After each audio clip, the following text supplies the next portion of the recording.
The relentless Kandahar sun beat down, turning the Afghan dust into shimmering mirages. For Lieutenant Colonel Marcus Thorne, though, it was the internal heat that threatened to consume him. August 14th, 2012. A date etched into his memory like shrapnel. His unit, Bravo Company, was pinned down in a narrow wadi, exchanging fire with insurgents who seemed to materialize from the very rocks. "We're taking heavy casualties, Colonel," Sergeant Miller's voice crackled through the comms, laced with panic, requesting immediate air support. Thorne's gut twisted. Air support meant leveling the entire wadi, potentially killing civilians. But without it, his men were sitting ducks. The faces of his soldiers, young men barely out of their teens, flashed before his eyes. He thought of his own son, Ethan, halfway across the world, dreaming of being a pilot, an unsolved mystery that keeps people awake at night. Thorne pondered the moral dilemma of the soldier. His hand trembled as he reached for the radio. "This is Thorne, requesting immediate airstrike on grid coordinates." The words felt like lead in his mouth. The wadi erupted in a deafening roar. When the dust settled, the insurgents were gone. But so were 3 of Thorne's men, caught in the blast radius, the untold sacrifice that keeps haunting him. The following months became a journey of discovery, searching for inner peace. Years later, the echoes of that decision still haunted him. The weight of command, the price of war, an unsolved mystery etched on his soul. A thrilling story he never wished to tell.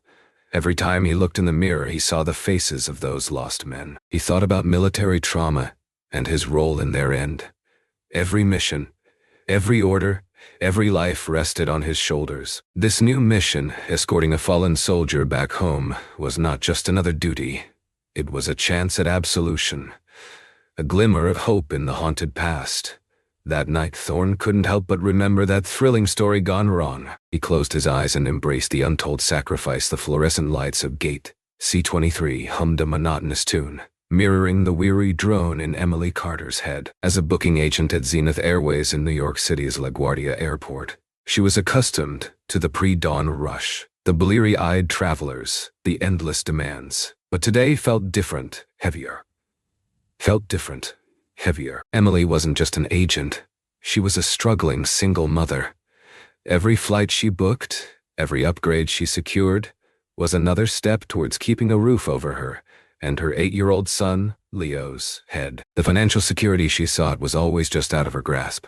She glanced at the clock. 5:57 a.m. 3 more hours until her shift ended. 3 more hours of navigating the endless demands of travelers and the increasingly stringent rules of Zenith Airways. Just last month, they were forced to fire a colleague, simply because she wasn't able to meet the sales quota. Then he approached, a distinguished military officer, his uniform crisp, his gaze intense. He placed his military ID and travel orders on the counter. Lieutenant Colonel Marcus Thorne. Emily's fingers danced across the keyboard, the familiar clicks a temporary distraction from her gnawing anxiety. A flag popped on her screen. A Security Protocol 7 notification.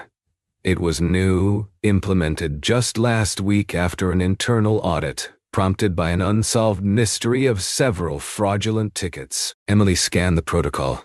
Escalated security checks required for all military personnel traveling with remains of fallen soldiers. It was an impossible choice. Follow the protocol, potentially delaying a hero's journey home, or risk violating the new directive and facing disciplinary action.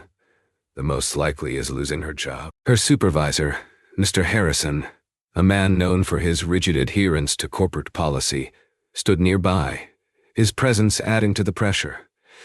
Emily knew what Harrison would say.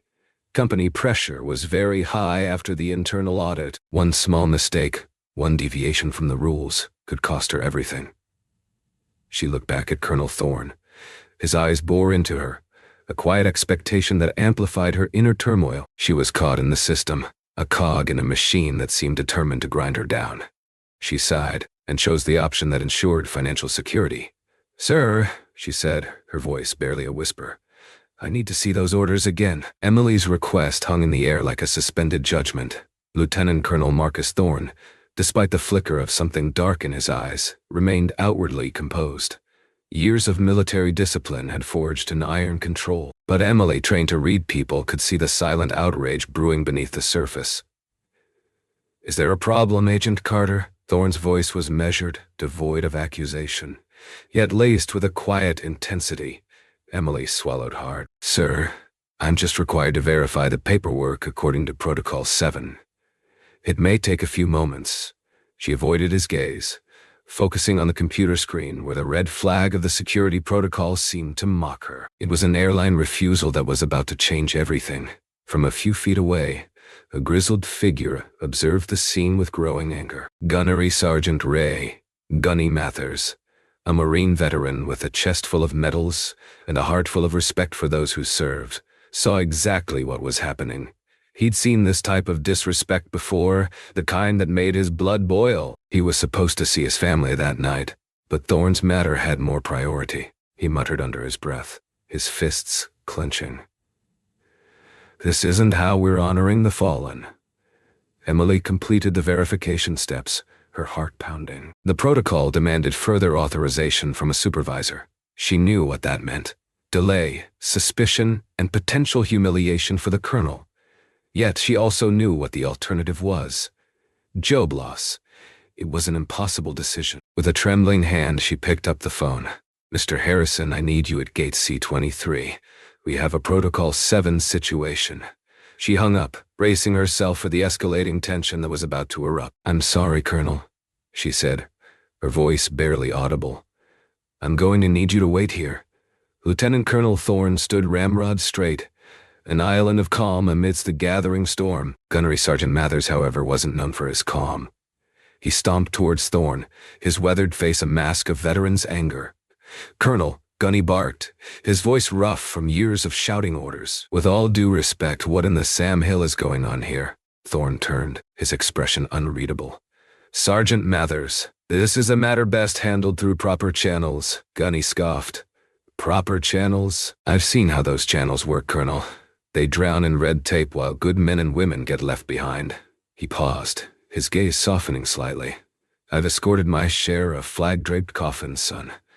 Know what I learned? There's a whole lot of unspoken grief in this world, and a whole lot of people who don't give a damn about military respect." He leaned in, his voice dropping to a near whisper. "This ain't about procedure, Colonel. This is about disrespect. This is about a young man who gave everything for this country, and some pencil-pushing bean counter thinking they're more important than his final journey home." Gunny straightened up, his eyes blazing. "You think this airline cares about your rank, Colonel? They care about their bottom line. They see you as a liability, a delay. You're letting them get away with it." He was challenging authority. He paused, letting his words sink in. "I'm saying you gotta start planting some seeds of doubt, sir. This system, it ain't always on our side. Sometimes, you gotta fight for what's right, no matter the cost." Thorne's jaw tightened. He stared at Gunny for a long moment, the wheels turning in his mind. The unspoken grief in Gunny's voice resonated with a deep, buried part of himself. The colonel nodded once, a flicker of resolve igniting in his eyes. "I appreciate your input, Sergeants." Sarah Jenkins, a 22-year-old aspiring journalist, was bored. Her flight to LA for a potential internship with a trendy online magazine was delayed. Scrolling through Twitter, she spotted the unfolding drama at Gate C-23. A soldier denied boarding? This was content. A surge of viral outrage went through her. Her parents served in the military. She knew how important military respect was. This was injustice. She saw the unsolved mystery from previous chapters.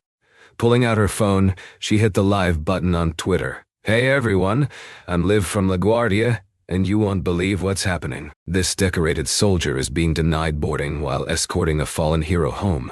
Her voice trembled slightly, a mix of genuine emotion and the thrill of the moment. The comments started flooding in. "What airline? This is disgusting. Someone get this soldier on that plane." Sarah zoomed in on Lieutenant Colonel Thorne, his face etched with stoic frustration. He was a compelling subject, and she was a digital witness to his plight. With practiced speed, she typed out a tweet. "Breaking. At Zenith Airways denying flight to decorated soldier escorting fallen hero home. LetHimFly retweet, if you agree, this is unacceptable. She added the hash LetHimFly because it had the perfect ring to it. Within minutes, the hashtag was exploding. Retweets, likes, and comments poured in like a tidal wave. Social media activism was powerful. Sarah watched the numbers climb, a sense of exhilaration mixing with a growing sense of responsibility. This wasn't just a story anymore. It was a movement. Online justice was about to be served. The insistent ringing of her phone jolted Sarah Jenkins awake. 3:17 a.m. She glanced at the screen. Head of security. Urgent. A knot of dread tightened in her stomach. As vice president of customer experience at Zenith Airways, middle of the night calls rarely brought good news. Jenkins, she answered, her voice groggy. We have a situation at LaGuardia, ma'am, the security chief reported. A lieutenant colonel is being denied boarding, and it's all over Twitter. The hashtag #LetHimFly is trending. Sarah's mind raced. A public relations disaster was the last thing Zenith needed. As a veteran's daughter herself, she understood the importance of military respect. Her father, a retired Air Force pilot, had instilled that in her from a very young age. The reputational damage was a main concern that she needed to avoid. She sat up, her mind clicking into crisis mode. What's the reason for the denial? Security Protocol 7, ma'am. The agent followed procedure. Protocol 7, Sarah muttered. The new security measure implemented after the security breach had caused an unsolved mystery, and she wasn't sure of it. This new step, it was designed to prevent future incidents, but it seemed to be creating a new one. She remembered the meeting where it had been greenlit, the emphasis on minimizing risk, regardless of the human cost. Get me everything you have, she ordered. Social media feeds, security reports, passenger manifest. I want a full assessment in 30 minutes. As she hung up, Sarah felt a wave of conflict wash over her. She knew the drill. The immediate priority was to contain the damage, protect the company's image, and minimize the fallout. As she read the reports, she knew that leadership failure was not an option. Her first action was to reach out to the PR director. She paced her bedroom while she waited for the call to connect. All of her success, reputation, and corporate crisis management were now on the line. She began to dial numbers, knowing she had a small window to minimize a full public relations disaster. By sunrise, LaGuardia Airport was a battleground, not of bullets and bombs, but of flashing cameras and angry shouts. The Zenith Airways PR team, led by the impeccably dressed but visibly flustered Mark Olson, descended like a swarm of bees, armed with talking points and carefully crafted apologies. It was a public relations disaster in the making. We regret any inconvenience caused to Lieutenant Colonel Thorne, Olson announced, his voice strained. Zenith Airways deeply values its relationship with the military and is committed to honoring the fallen. The carefully worded statement was met with derision. Inconvenience? He's escorting a dead soldier. Someone shouted from the crowd. This is a tone-deaf response, someone else yelled, referring to a post on social media. A sea of phones recorded the failed damage control. Sarah Jenkins, watching the chaos unfold from her office, felt a surge of frustration. She knew the situation was spiraling out of control and that nothing could stop it. Despite her attempts at creating a valid solution, Sarah's phone rang. It was a higher-up who made the situation a corporate apology. Desperate, she tried calling Lieutenant Colonel Thorne directly, hoping to offer a personal apology and explain the situation. Colonel Thorne, this is Sarah Jenkins from Zenith Airways. I'm so sorry. Please call me back. It was an insensitive approach, and it did not help. She knew that something had to change. She knew she had to take action, herself. She hung up the phone and put her head in her hands. The social media backlash was a product of corporate indifference. It was obvious to everyone that it was not working. The internet exploded. #LetHimFly was no longer just a hashtag. It was a rallying cry for a digital mob. But the focus quickly shifted from demanding justice for Lieutenant Colonel Thorne to online harassment of anyone associated with Zenith Airways. Emily Carter, the agent who initially denied the flight, became a primary target. Her social media accounts were flooded with insults, threats, and even personal attacks against her son. Cyberbullying was in full force. Someone leaked her address online, and she feared for her safety. Sarah Jenkins, too, faced the social media toxicity. Despite her frantic attempts to manage the crisis, she was branded as a heartless corporate executive. Doctored photos and conspiracy theories circulated online, painting her as a villain. False rumors spread that she had deliberately sabotaged Thorne's flight to boost the airline's profits. The cancel culture mentality took hold. Calls for Emily's firing and Sarah's resignation dominated the online conversation. Nuance and context were lost in the noise. Facts became irrelevant. Guilt by association became the rule. Sarah's hands trembled as she read the comments. Emily felt like she was drowning. Sarah wondered what she could do. A few years ago, she had been a happy-go-lucky teenager, just trying to get through life. Now, she has turned into an object of hate. She thought she would grow to hate technology. The speed of the web came to a crawl as she read what people thought. It was only a matter of time until the web canceled internet shaming. The fire was raging, fueled by anger, misinformation, and a thirst for online harassment. As the web spun out of control, Sarah knew that something had to be done. The air in LaGuardia shifted, a subtle change in pressure that only those trained to recognize it could detect. The cacophony of shouting and camera flashes seemed to dim as a figure in a crisp, dark blue uniform strode through the crowd. Major Thomas Beckett, of the Department of Defense, had arrived. It was military intervention. His presence radiated authority figure. He moved with a purposeful stride, his gaze sharp and unwavering. "Everyone stand down," he commanded, his voice cutting through the noise like a knife. "This is now a matter under the jurisdiction of the United States Army." He approached Lieutenant Colonel Thorne, extending his hand. "Colonel Thorne, I'm Major Beckett.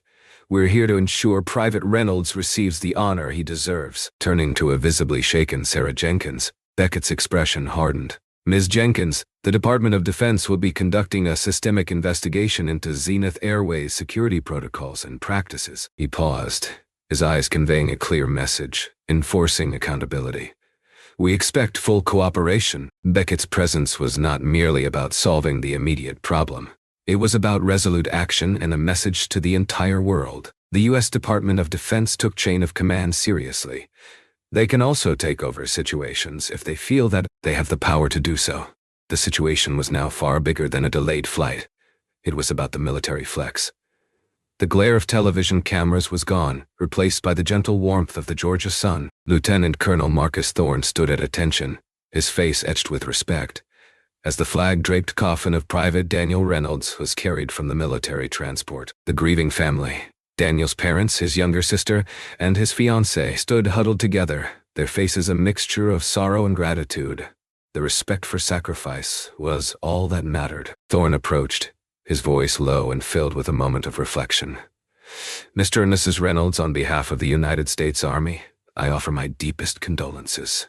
Your son was a hero." As the family embraced, tears streaming down their faces, Emily Carter watched from a distance. She was a ghost in the background, her silent remorse a heavy burden. She hadn't dared to approach, knowing her presence would only cause more pain. All she could do was offer a silent prayer for Daniel and his family, and hope that someday she could find a way to atone for her actions. What emotional closure could she find? The scene was a stark reminder of the human cost of war and the importance of honoring the fallen. It was a reminder of why Thorne decided to join the war. He did not want his kids to be forced into serving the military. It was also a reminder to Emily to have hope, to look forward into the future. The aftermath was swift and brutal. Zenith Airways became a pariah. The airline's stock financial repercussions, and it became free fall as customers boycotted flights and investors bailed out. Class action lawsuits were filed, alleging negligence and ethical fallout. The corporate scandal dominated headlines for weeks. Sarah Jenkins, despite her attempts to mitigate the damage, was forced to resign. The board of directors needed a scapegoat, and she was the obvious choice. Her career, once soaring, was now in ruins. She lost friends. She could not find work. Despite her remorse and her attempt to fix her mistakes, all her efforts were futile. Emily Carter, while not fired, was suspended without pay pending an internal investigation. The career consequences were devastating. Without a salary, she struggled to make ends meet, and the constant online harassment took a toll on her mental health. She lost all hope of finding a new job. She was forever marked as the airline agent from the scandal. Even Gunnery Sergeant Mathers felt a sense of unease. He had wanted corporate accountability, but he hadn't anticipated the collateral damage. The ethical fallout was something he could not fix. He saw the news about Sarah and Emily. He wondered where this would end. The incident at LaGuardia had triggered a chain reaction, exposing deep-seated problems within the airline industry and sparking a national debate about moral responsibility and systemic change. However, the human cost was undeniable. Silence has a price. A year had passed since the incident at LaGuardia, but the memory remained vivid in the minds of all those involved. For Lieutenant Colonel Marcus Thorne, it had been a catalyst for personal transformation. Now retired from the military, Thorne stood on a stage at a veterans advocacy event, his voice resonating with conviction. "Honoring our service members isn't just about parades and platitudes," he declared. "It's about ensuring they receive the respect and support they deserve, every step of the way. It's about fighting for systemic reform and holding those who fail them accountable." In the audience, Emily Carter listened intently, her eyes filled with a mix of hope and humility. The suspension from Zenith Airways had been a turning point. She had spent months volunteering at a local veterans center, listening to their stories and learning about their struggles. This experience led to her finding a new purpose in life and a job at a nonprofit organization that helps veterans transition to civilian life, providing them with job training and ethical awakening. The service beyond self was her way to find redemption. Not far from Emily, Sarah Jenkins watched with quiet admiration. The corporate scandal and the financial repercussions had been devastating, but they had also forced her to re-evaluate her values. She had spent months volunteering for many small businesses that were going bankrupt to find ways to improve their quality and revenue. She wants to create a better future by offering a helping hand in any way she can. "It's about taking responsibility for our actions," she said, "and about creating a future where every service member can return home with dignity and pride. It's all about remembering the lasting impact." As Thorne concluded his speech, the audience erupted in applause. The ethical awakening allowed him to see the light. He saw the future of the world, to bring goodness. What a personal transformation. He knew that the journey was far from over, but he was hopeful that, together, they could build a better future, where honor and respect prevailed. The story of Lieutenant Colonel Thorne, Emily Carter, and Sarah Jenkins offers profound life lessons relevant to our daily choices. Firstly, it highlights the weight of responsibility and the importance of ethical decision-making, urging us to consider the human cost of our actions, especially in high-pressure situations. Before acting, always ask, who will be affected by this decision? Secondly, it underscores the transformative power of owning our mistakes. Like Emily, recognizing our errors and actively seeking redemption through service or atonement can lead to personal growth and a renewed sense of purpose. The narrative also reveals the double-edged sword of social media, reminding us that while collective action can drive positive change, online outrage can inflict significant harm. We must strive to be thoughtful digital citizens, promoting empathy and understanding over judgment and shaming. Lastly, the story champions resilience. Like Thorne, whose past trauma fueled his commitment to advocacy, we can channel our challenges into positive action, creating a lasting impact and a better future. Embrace your experiences, both good and bad, as opportunities for growth and transformation.